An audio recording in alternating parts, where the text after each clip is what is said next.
Hey guys, this is Killrob speaking, and today we are going to do our Q&A session, which was announced in the anniversary video I made about a week ago.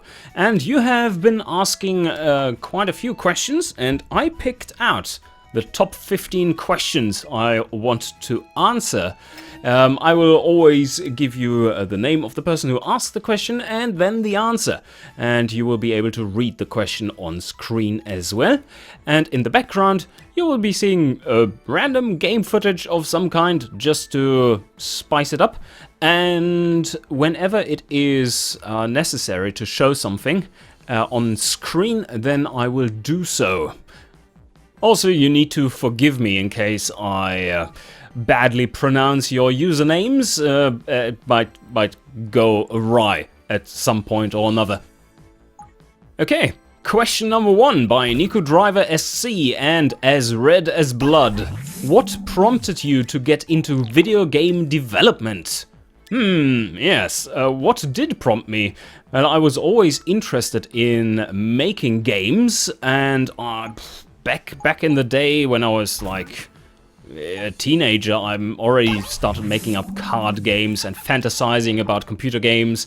My best friend back then started programming a little, and I was more like the idea guy. I think back in the day more in the negative sense, and nowadays more in the positive sense.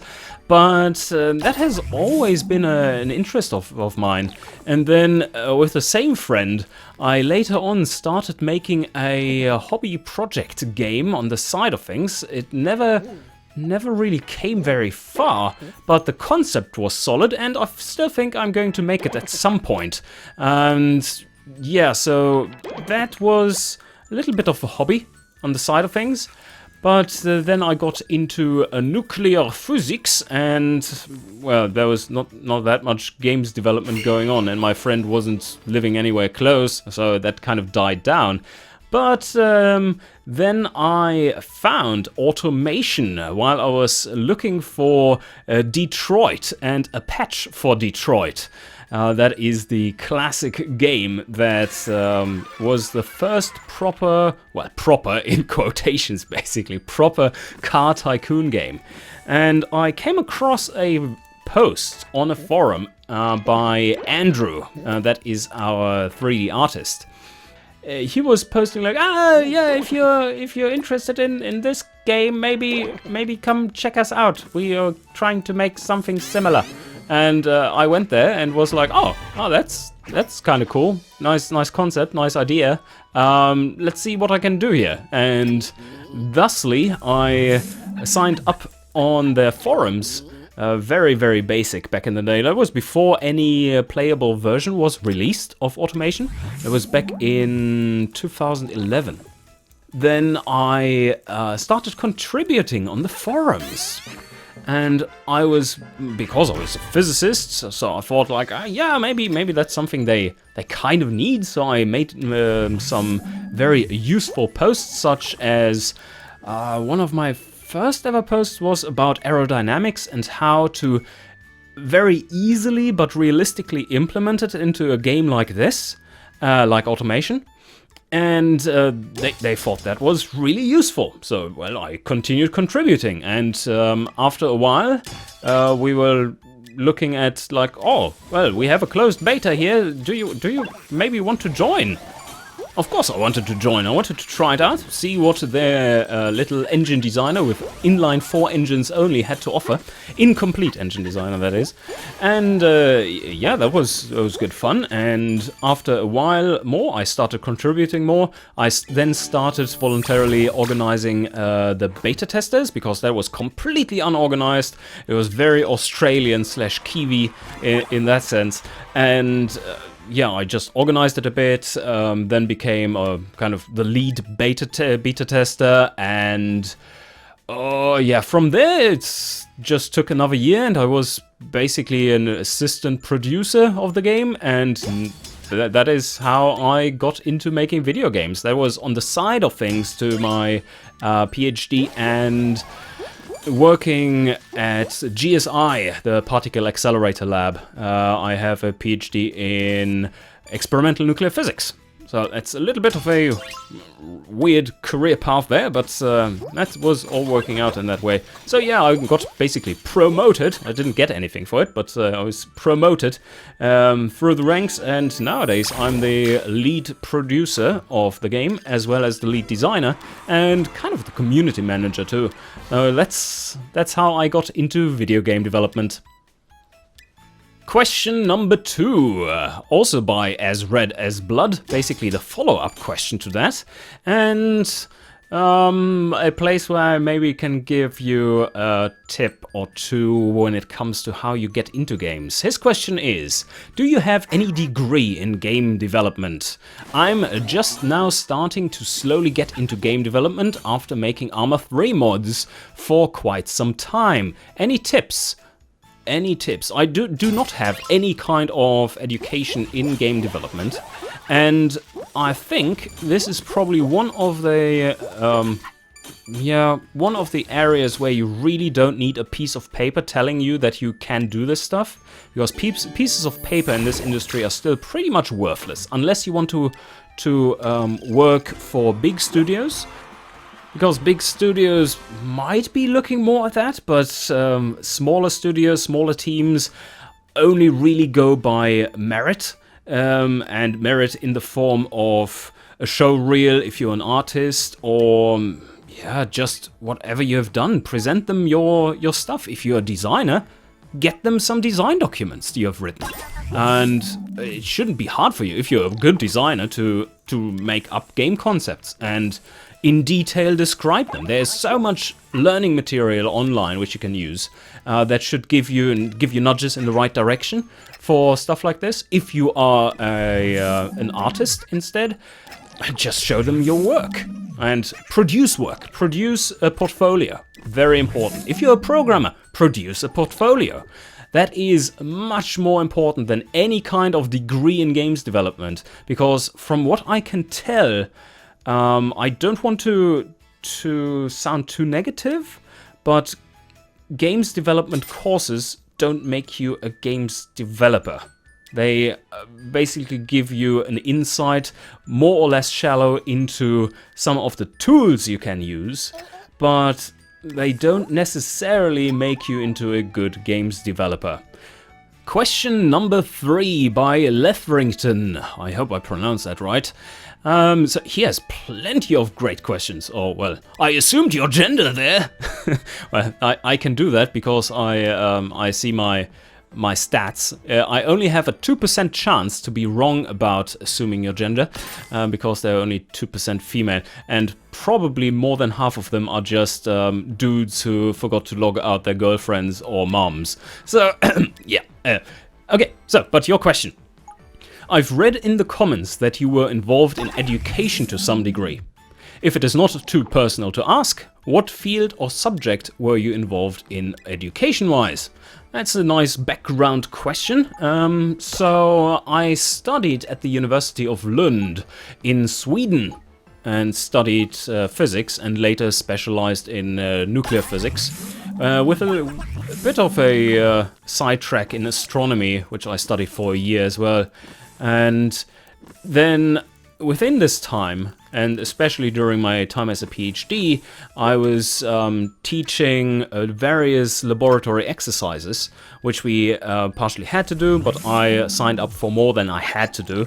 So that was teaching. Usually within one course there were like 6 to 12 lab exercises they had to do, and each one had a specific topic where you would get there early on the day, and it would take the whole day to complete experiments and evaluate data and that kind of stuff. And I led those exercises, some of them, quite varied, some atomic physics, nuclear physics stuff, but also one which I really liked, acoustics. That was pretty cool. Probably the only lab exercise, which I, by the way, completely made up myself, where the lab guide plays the electric guitar for the students. That was pretty cool. Yeah, that was fun.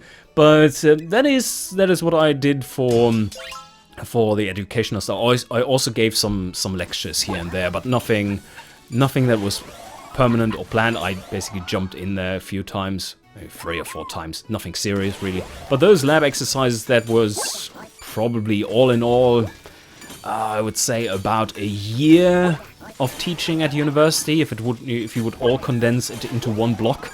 So quite a lot actually, and it was a great amount of fun, and the students really liked me. I was nominated 3 times in a row for Best Science Teacher, undergraduate teacher at the science faculty in Lund, and that is a pretty big one, I think more than 10,000 students, so that's pretty big, and I won it the third year, so that's pretty awesome. I'm really proud of that actually. So yes, that is what I've done education-wise, so that's probably also why I'm pretty decent at public speaking nowadays. Question number 4 by Henry Lee. We obviously know what you are doing for a living, but what are the day-to-day tasks? What does a day in the life of Killrob look like? That's a pretty good question. To not bore you too much, it's I will summarize: get up, shower, and then check comments online, check emails, comments, whatnot, and answer comments, because I upload during the night, because New Zealand, yay! Or no, I don't upload then, but I schedule it for that time, so that it comes out at a reasonable time for you guys. But yes, so comments, forums, that is the only time I really can communicate with our beta testers in Europe. That is their evening, so that's the time of day where I need to get that done. Then breakfast, then I get to work, usually by bike, and that's just 8 kilometers from here, and then get to the office between 9 and 10 a.m. and start by scanning through the to-do lists, sorting those things out. And then it is a really mixed bag of tasks. Usually quite a lot of spreadsheets and designing stuff to do. If not that, then I'm tinkering around in Adobe InDesign for some UI design stuff, or I'm writing things for the game, or just doing various calculation simulation things for game mechanics and so on, and communicate with the team to talk about what things need to be done, how to best do them, and so on. Yes, that is basically the benefit of being a games developer in a small team. You have such a breadth of different tasks, so it's very hard to pinpoint what you're going to do that day. It makes it a lot more exciting. And sometimes in the evening, around like 6 p.m. or so, I ride home, and then I start making videos. Well, first dinner, and then start making videos, and that takes most of the evening. And then maybe I have like half an hour left or something to play, and then go to bed. It is a lifestyle I enjoy, although that's a little bit too much work at times, especially if the weekends don't look much different, apart from that I'm not going to work then. But yeah, it's good fun. Question number 5, also by Lethrington. How does the idea for something like automation come up? It is such a niche genre to try to pioneer in terms of video games.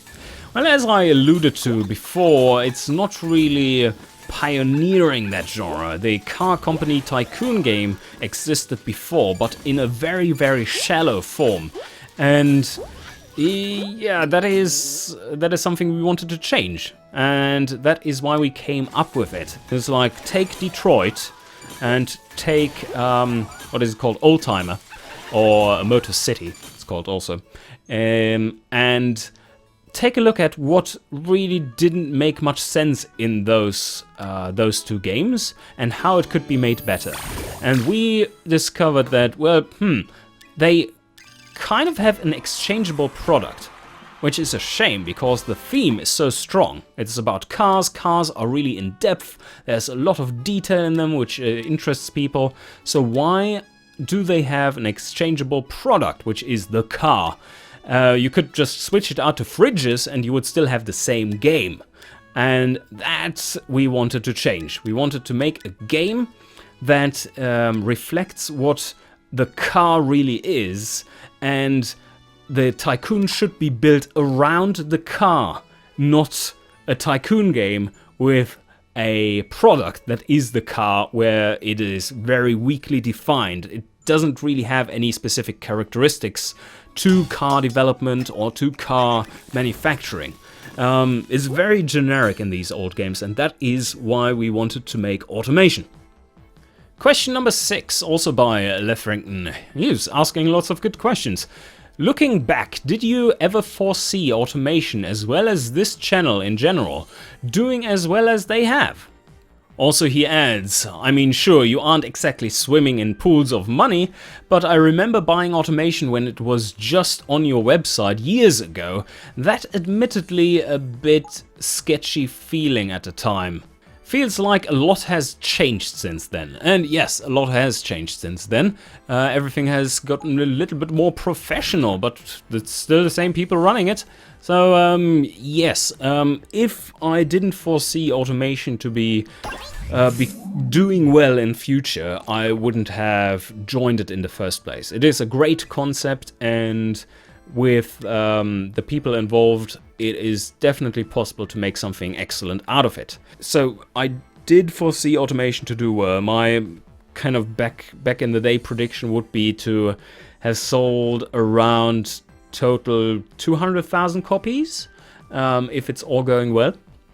And so far, far from the program actually being finished, so far we have sold something like 60,000. So we are on a pretty good trajectory for that overall, and yeah, we just need to get it done. It's just so much work. Definitely a project for more than just 5 people, or back in the day 2.5 people. That's a massive project, but we have a great community, so that of course helps, and the communication with the community makes it possible for it to take longer than it usually would if you were attacking a project like this with a team size that is more appropriate, like 50 people instead of 5. When it comes to my channel, or this channel, yes, I did expect it to do well, but it was more like a test at first. I wanted to see if I can manage to make a channel successful, reasonably successful within a year. And if not, I would stop then. But yeah, I mean, 3,000 subs within the first year is a pretty good mark. I think PewDiePie had something like 300 after the first year, but that was back in the day, so different times. So yeah, I'm pretty happy so far of this, even though it is a lot of work. Question number 7. Another question by Lefrington, but also by Kyle Jensen. How do you see the content of this channel evolving as you go forward? Do you plan to narrow its focus or expand it as time goes on? Or are you happy with the current situation of the channel as it stands? And to that I would say I'm pretty happy with where it is. I'm pretty much playing what I like to play myself, and that will never change, apart from very short series I guess I could do on something I actively dislike, but I have good criticisms of, and I'm decently familiar with. That is something I would consider, but other than that, I can only play so many games at a time, and if you're a games developer, you don't really get to play that much. So yeah, with the breadth of things, I'm pretty satisfied. I don't think I will fan out into too many different genres. I'm very much at home in the RPG, simulation and tycoon-ish genres, and tactics and strategy as well, as long as it's not requiring loads and loads of APM. Oh yeah, that wouldn't go well. Question number 8, asked by Tool, with lots of X's around his name. Why did you start making videos?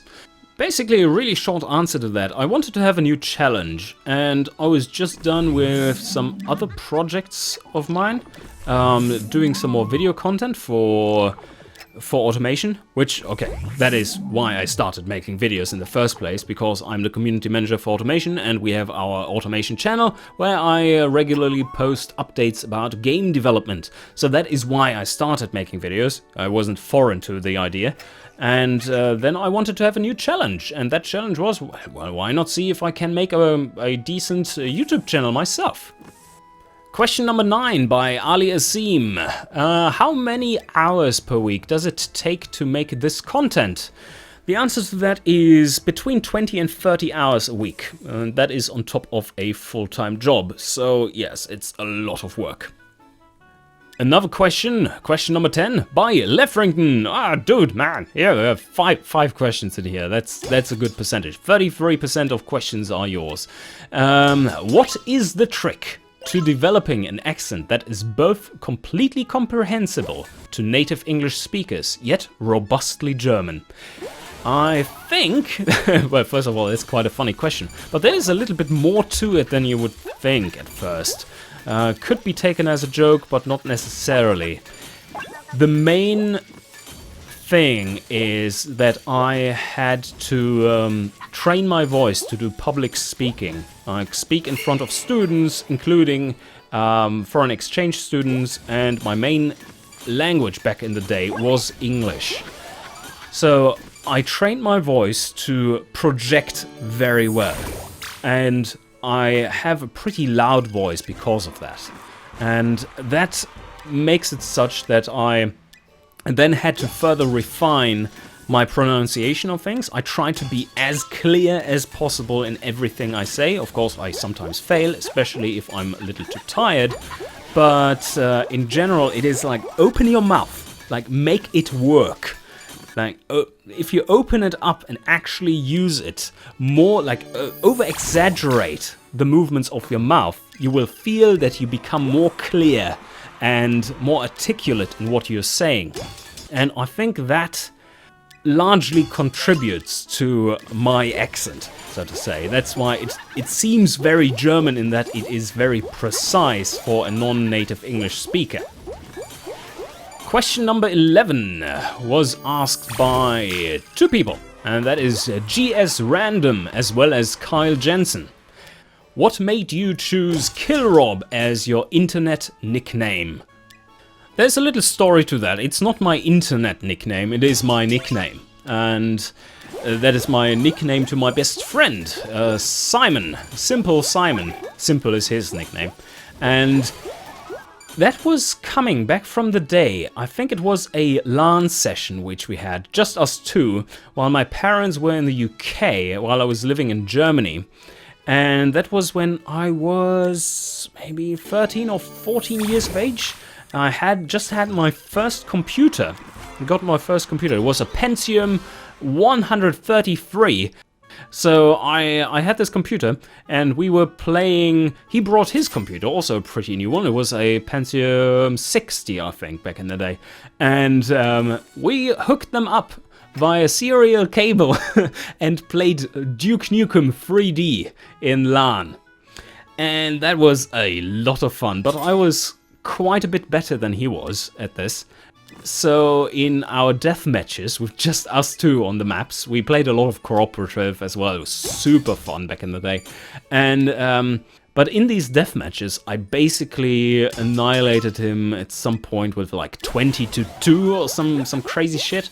And that was the point where he came up with, "You are not Robert, you are Killrob." And that is also why Killrob is not spelled with large K and large R, but rather Killrob as one word, with a small r. And that is, yeah, because I'm the killer, I'm not being killed. So yeah, and that nickname stuck ever since. That's the story. Question number 12, asked by 3 people, Kyle Jensen, Baron, and Ashutosh Tripathi. I probably completely butchered the last one, but yes. You ever thought about streaming? Oh yes, I have thought about it, but then the next thought right afterwards is, do I live in New Zealand? Question mark. Answer, yes. Streaming, probably not a good idea because of time zones. No one would watch it. So, there you have the answer. Question number 13 by Bakush72. What was your first encounter with a video game as a child? That is a hard question. I had to think about that for a while. I think it was when I was about 6 or 7 years old, around there. And that was when I was in some kind of a therapy session for motorics, like body motorics. So I had coordination, hand-feet coordination problems, and they had in this therapy stuff, which was for children, they had various PlayStations, not PlayStation as in the console, but PlayStations with different things you could do to train your coordination. And one of them was an old computer, a 486 I think it was, with MS-DOS on it, and it had some kind of buggy racer game. You old fucks will probably remember the game I'm talking about, where you it was a 2D like fake 3D game. And you were driving and there were obstacles in the way and jumps and some kind of power-ups and all kinds of stuff. I remember that vividly. I always wanted to play in that station. And I was like, no, but Robert, you need to do something else as well. No, I need to play. And you had to remind yourself of the commands, how to start it in MS-DOS. You had to do that yourself with the keyboard and stuff. So that was cool exercise. And then playing it with your hand-eye coordination and so on, training that. Yeah, I think that was the first thing where I really had contact with that. Other than this, my first own gaming system was the original Game Boy, which we bought shortly after it was released. And my first 2 games for Game Boy were Tetris and Golf, because even back in the day, like as a 5-year-old or something, I always was shouting at my parents to not switch the channel whenever there was golf on, and they have no idea why. I'm completely fascinated by that. Strange story, yes. But I love those 2 games, obviously. Question number 14 by Roscoe. Can you show us 1 or 2 of your, quotations, best photos? Why do you like them so much? Of course I can show you my favorite photos, and I shall pick only 2. The first one was easy to pick, like my absolute favorite, but then the second one, not so much. Very, very hard. But, well, it's just down to picking one. And then describing why I really like it, right? That's the question. So, my absolute favorite I need to tell a story about. This is the picture. This is the final result. And I need to tell you the background story, which is part of why I really like this so much. So this is in Wanaka. That is on the South Island, New Zealand South Island. And it is a location, or a tree. The tree is called the One Tree, like the One Ring. And it is pretty famous. Nowadays it doesn't look so pretty because it got really famous and then got destroyed, more or less. Stupid people climbing on it and shit. And I was touring the country with my girlfriend, and we had a 5-day stay in Wanaka to just get around, do some hiking and stuff. It's a really, really beautiful place. I absolutely love it. And there's this one tree which I heard talk about, that every photographer needs to go there. But we decided, as I was back then, I was still thinking about maybe make this into some kind of like business on the side of things, selling my photographs and stuff. So I was like, okay, let's go and check out the local art gallery. And the local art gallery, which sold pictures as well, which was full of work from New Zealand photographers and so on, like the best of the best in the area and stuff, or on the South Island in general. And it was full of pictures of this fucking tree. And I was completely underwhelmed by those pictures. And I thought like, wow, I can do better than this. So the same evening I went out and took this picture. It is not quite as easy to take this one as it might appear to someone who doesn't do photography. So this is a picture that is a composite of 70 individual pictures. Each individual picture has an exposure time of 30 seconds. I am at this point standing about almost dick deep in the 5-degree cold water of this lake at 2300 of that day. And it was fall. It was pretty cold. Fortunately, there was, as you can see, very, very little wind to no wind at all. And the camera is very closely situated to the water. It's taken at 16 millimeters of focal length on a professional DSLR, full frame of course, with a Zeiss lens. At what was the f? Maybe it was wide open, 2.8 in that case. Anyway, so then I fed all the images into a Star Tracer software, which basically chooses the best exposed pixels from each image, and that of course after noise reduction and so on. But that means that the stars are going to move across the picture, and the lights in the background stay the same, apart from cars which are driving in the pictures, in the various individual pictures, which I had to remove by hand. And overall amount of work to get this picture done was, let's say, 1 hour preparation, 2 hours of photo shooting, and then 10 hours of digital work afterwards before this completed work came out of it. So that is the background story, and I'm very, very pleased, obviously, with the results. And the cool thing here is, as you can see in some of the details, there are birds sleeping in this tree. It is beautiful. It's just beautiful. By the way, the tree is a composite of 3 images only, because if you take too many of these 70 images and combine them, the tree... There was too much movement in the leaves from the various very small breezes of wind, and I wanted to have it remain crisp in the image. I think the composition is absolutely fantastic, with the movement in the sky, the movement of the tree into the image, the colors of the city versus the cold colors of the sky, and the mirroring of the lake.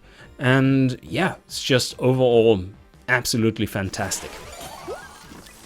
The second picture I want to show to you is from Iceland. A short holiday there. I think we were there for 8 days? I think 8 days, yes.